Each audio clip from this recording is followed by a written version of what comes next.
विधानसभा और विधान परिषद दोनों जगह सत्ता पक्ष के माननीयों ने हमारी बात को गंभीरता से सरकार के समक्ष, माननीय विधानसभा अध्यक्ष जी के समक्ष, माननीय विधान परिषद में सभापति महोदय के समक्ष रखने का काम किया है। विपक्ष के साथियों ने भी रखा। उन तमाम लोगों को जिन्होंने मेरे संबंध में चिंता किया सदन में, उन सबको बधाई, सबको धन्यवाद, सबका आभार। लेकिन आदरणीय श्रीचंद शर्मा जी, आदरणीय महाराज सिंह को बहुत बहुत भूरी भूरी प्रशंसा है कि आपने सरकार में रहकर मेरी बात करी। तो ऐसे आप समझिए कि सरकार के तमाम प्रतिनिधि 8-8 MLC, 10-10 MLC माननीय विधान परिषद सदस्य आपके लिए चिंतित हैं और वो माननीय मुख्यमंत्री से मिलने के लिए समय मांग रहे हैं। और जल्द ही समय मिलेगा, हम लोग मिलेंगे और मिल करके अपनी समस्याओं का समाधान कराएंगे और उस समाधान में आप सब सहभागी होंगे।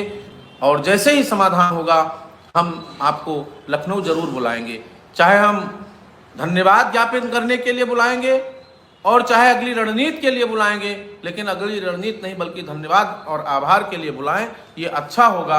आप धैर्य के साथ समय का इंतजार करिए। कुछ समय दिया गया है सरकार को, उसके अंदर हमारी समस्याओं का समाधान होगा और आपके सुखमय जीवन में आप समावेश करें, प्रवेश करें, ये हमारी शुभकामना है। आने वाला सत्र, आने वाला समय, आने वाले दिन हमारे लिए अच्छे हों।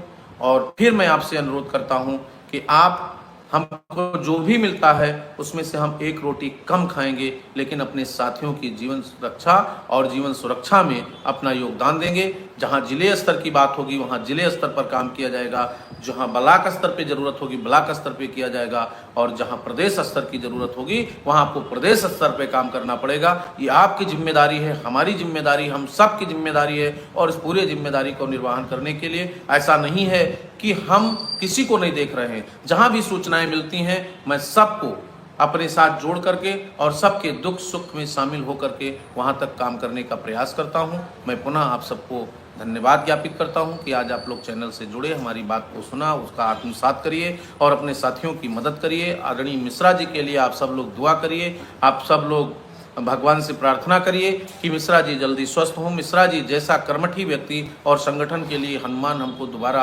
असंभव मिलेगा, इसलिए उनका हमारे बीच में पुनः आना नितांत आवश्यक है। उसके लिए जितना भी जरूरत हो आप सब लोग सहयोग करिए, कभी ये पीछे नहीं आना चाहिए। हम उन तमाम अपने साथियों से, बड़े भाइयों से, आदरणीय आगरा के जिलाध्यक्ष, हाथरस के जिलाध्यक्ष, अलीगढ़ के जिलाध्यक्ष, फर्रुखाबाद, मुजफ्फरनगर से, बांदा से लेकर के सभी साथियों से, उन तमाम साथियों से जिन्होंने अब तक सहयोग नहीं किया है, मैं विनम्रता के साथ अपील करता हूं कि आप ये छोड़िए और एक मुहिम चलाइए कि हम अपने योद्धा को बचाएंगे और एक रोटी कम खाएंगे, लेकिन अपने साथी को बचा करके और पुनः अपने बीच में लाएंगे। ये भावना के साथ काम करिए, ये मेरा निवेदन है, मेरा अनुरोध है। यद्यप मेरी भावना और मेरे विचार से किसी को कोई कष्ट हो तो मैं उसके लिए क्षमा प्रार्थी होने के साथ साथ फिर अपील करता हूं कि उन तमाम भावनाओं को आप त्यागिए कि जहां आपके बीच में कहीं कोई समस्या है मुझसे स्पष्ट बात करेंगे। मैं विनम्रता के साथ आपके उन तमाम सवालों का जवाब भी दूंगा और आपके साथ जुड़े रहने के लिए मैं संकल्पित हूं। हमारा सभी साथी हमारे साथ काम किए हैं, काम कर रहे हैं और सभी योद्धा हैं और सभी अपने अपने को प्रोधा माने और उसके साथ सब लोग काम करें। ये सबकी जिम्मेदारी है, अकेले शिव कुमार शुक्ला, सुशील यादव, कौशल सिंह और उनकी जिम्मेदारी नहीं है। जहाँ जहाँ जरूरत पड़ा भाई कौशल सिंह जी भी निरंतर लगे रहे, बरेली के साथी लगे रहे, पुनीत चौधरी जी से भी हमारा अनुरोध है कि आप हमारे उन तमाम वरिष्ठ साथियों के अग्रज हैं और आप अपने क्षेत्र के तमाम साथियों से अपील करिए। मिश्रा जी के जीवन को सुरक्षित बचाना पुनः हम सबकी जिम्मेदारी है। भाई बनवारी लाल गौतम जी हों या हमारे कोई भी साथी हों, अगर मैंने बोल दिया कि जिले में बीमार है तो जिले की जिम्मेदारी, जिले के साथी पूरा योगदान दें, उसमें हमारा जहाँ सहयोग हुआ पूरा करेंगे। आज प्रदेश का साथी आपका जो 25 साल सूटकेस लेकर के सिर्फ और सिर्फ शिक्षा मित्र के लिए काम किया, वो अगर इतना बिहवल है, उनका परिवार टूट चुका है। आज उनकी पत्नी रो रही थी कि सर मेरा ज़मीन बेचवा दीजिए। मुझे इतना पीड़ा हुआ है कि मैं क्या करूं कि मेरे साथ 1.5 लाख साथी हैं और मुझे अगर घर और ज़मीन बेचना पड़ा तो बहुत मुश्किल होगा। इसलिए मैं ज़मीन न बिके, घर न बिके और अपने साथी को आप बचाएं।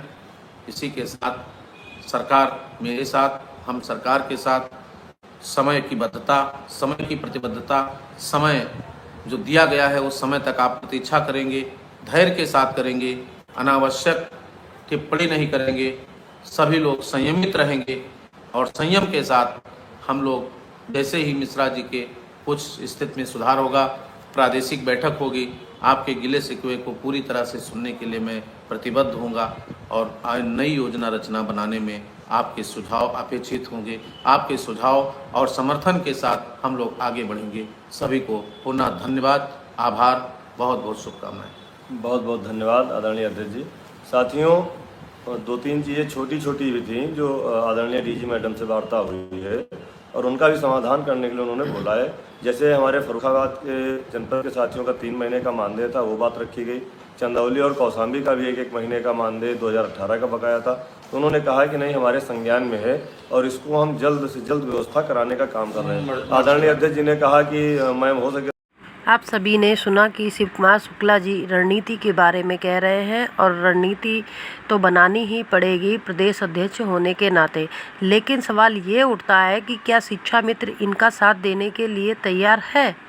अगर तैयार है तो अच्छी बात है, तो रणनीति भी कामयाब होगी। लेकिन अगर शिक्षा मित्र साथ देने को तैयार नहीं होगा तो कोई रणनीति कामयाब नहीं होगी। और आपसी खींचतान में जैसे एक ऑडियो वायरल हुई थी और उसमें एक शिक्षा मित्र भाई ही हमारे बीच के हैं, रंजीत सिंह जी, वो कैसे सोशल मीडिया पर और चैनल पर आकर खींचतान कर रहे थे। तो इन सब चीज़ों से शिक्षा मित्र सिर्फ समाज में नीचा ही दिखाई होता है, ना कि हम लोग इस तरह से समायोजन बहाल होगा, बल्कि समाज में मजाक का पात्र बन रहा है। तो मैं आप लोगों से कहना चाहती हूँ कि संगठन का कोई भी मुखिया है, उनके प्रति हम लोग सोशल मीडिया पर अनाप शनाप ना बकें। जो भी कहना है सामने कहें, मौखिक रूप से कहें, धरने में कहें, लेकिन संगठन का काम होता है एकजुट होना और संगठन का मुखिया जो कहता है वही करना होता है। हाँ, सवाल कर सकते हैं आप, लेकिन सोशल मीडिया पे नहीं, जहाँ पर मजाक का पात्र बने। सोशल मीडिया पर विरोधी भी जुड़े हुए हैं। तो इन सब चीज़ों को समाज में जब एक दूसरे के सामने प्रेषित करते हैं तो वह एक दूसरे की मजाक बनाते हैं और दिखाते हैं कि देखिए शिक्षा मित्रों के आपस में ही गुटबाजी चल रही है और कैसे नीचा दिखा रहे हैं। तो मैं बस नहीं कहना चाहती हूँ कि प्लीज़ ऐसा ना करें। धन्यवाद।